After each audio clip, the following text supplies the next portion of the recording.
No official record, ఎవరూ మైక్ల ముందు మాట్లాడలేదు, అంతా ఆఫ్ ద రికార్డే. కానీ విషయం మాత్రం భయంకరంగా బ్లాస్ట్ అయింది. చెప్పాలంటే ఇదో కొత్త స్ట్రాటజీ. మైండ్ గేమ్ పాలిటిక్స్ లో ట్రెండ్ సృష్టించబోతోంది ఇది. రేవంత్ రెడ్డి, కేటీఆర్ ఆడుతున్న ఈ సరికొత్త గేమ్ షోపై అంతటా చర్చ జరుగుతోంది. మ్యాటర్ ఎలాంటిదో అర్థం చేసుకోవచ్చు. ఇంతకీ ఏంటా mind game politics?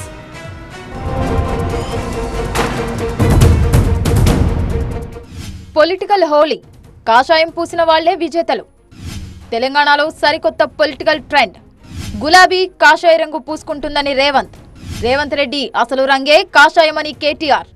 Chit chat పేరుతో మైండ్ గేమ్. గీతను చిన్నది చెయ్యాలంటే సింపుల్ గా అటు ఇటు చేరవేస్తే చాలు. కానీ గీతపై పెద్ద గీత గీయాలని చెబుతుంటారు పెద్దలు. చెరిపేయడం పెద్ద లెక్క కాదు, అంతకు మించి గీత గీయడంలోనే అసలు నేర్పు. కేటీఆర్ చేసింది అదేనా? సీఎం రేవంత్ రెడ్డి చేసిన కొన్ని వ్యాఖ్యలను ఖండించలేదు, ఆచ్ తూచ్ అనలేదు, మీడియా ముందుకొచ్చావు ఎక్స్ వేదికగానో కామెంట్స్ చేయలేదు. సింపుల్ గా దానిపైన ఓ పెద్ద గీత గీశారంతే. మీడియా ప్రతినిధులతో జరిగిన చిట్చాట్లో రేవంత్ రెడ్డి కొన్ని కీలక వ్యాఖ్యలు చేశారు. కీలకం అనే కంటే సెన్సేషనల్ కామెంట్స్ అనడమే బెటర్. బీజేపీలో బీఆర్ఎస్ విలీనం అనే పాట కొత్తదేం కాదు. ఆ రెండు పార్టీలకు లింక్ కలిపి మంచి బీట్ ఉన్న సాంగ్ రిలీజ్ చేశారు ఎన్నికలకు ముందు. బ్లాక్ బస్టర్ హిట్ అయిందది. గెలుపు కాంగ్రెస్ ఖాతాలో పడింది. ఇప్పుడు అదే పాటను రీమిక్స్ చేసి సరికొత్త ట్యూన్లో వినిపించారు సీఎం రేవంత్ రెడ్డి. ఇంకాస్త మాస్ మసాలా అద్దారంతే. బీజేపీలో బీఆర్ఎస్ విలీనం అవడం ఖాయమంటూనే ఈసారి ఎవరెవరికి ఏ ఏ పదవులు వస్తాయో కూడా చెప్పేశారు. కేసీఆర్ కు గవర్నర్ పదవి, కేటీఆర్ కు కేంద్ర మంత్రి పదవి, అసెంబ్లీలో ప్రతిపక్ష నేత హోదాలోకి హరీష్ రావు రాబోతున్నారంటూ చెప్పుకొచ్చారు. బీఆర్ఎస్ కు 4 రాజ్యసభ సభ్యులున్నారు.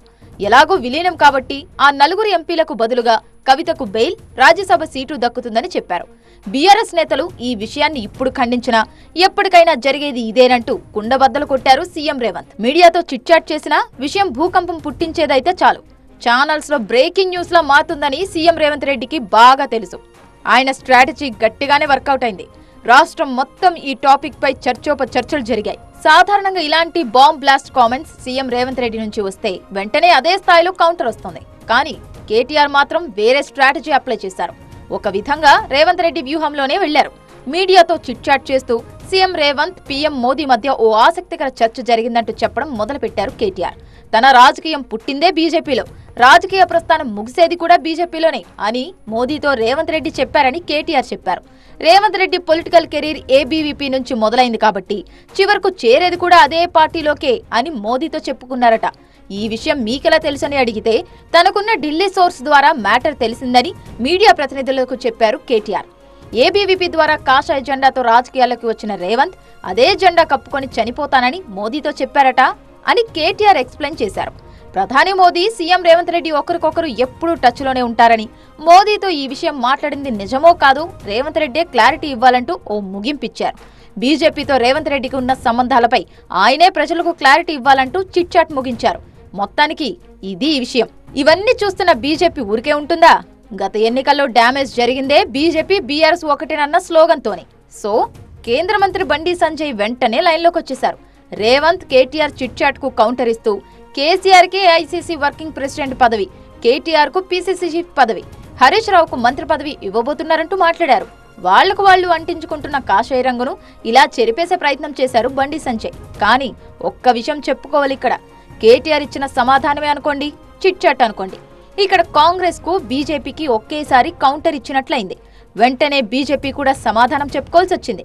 ఎంతైనా ప్రధాని మోదీతో లింక్ కలిసింది కదా, బీజేపీ మైక్ ముందుకు రావాల్సిందే. మొత్తానికి ఎవరు ఊహించని మైండ్ గేమ్ ఇది.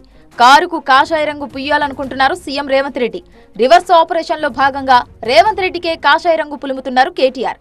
ఏబీవీపీతో రేవంత్ రెడ్డి రాజకీయ అడుగులు పడ్డాయన్నది నిజం.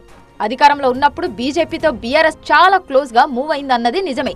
సో బీజేపీతో లింకులున్నాయని చెబితే ప్రజల్లో చర్చ జరుగుతుందని ఇలా డైవర్ట్ చేసుకుంటున్నారు ఈ ఇద్దరు. ఇది మైండ్ గేమ్ అని జనాలకి తెలియదనుకున్నారో ఏమో మరి.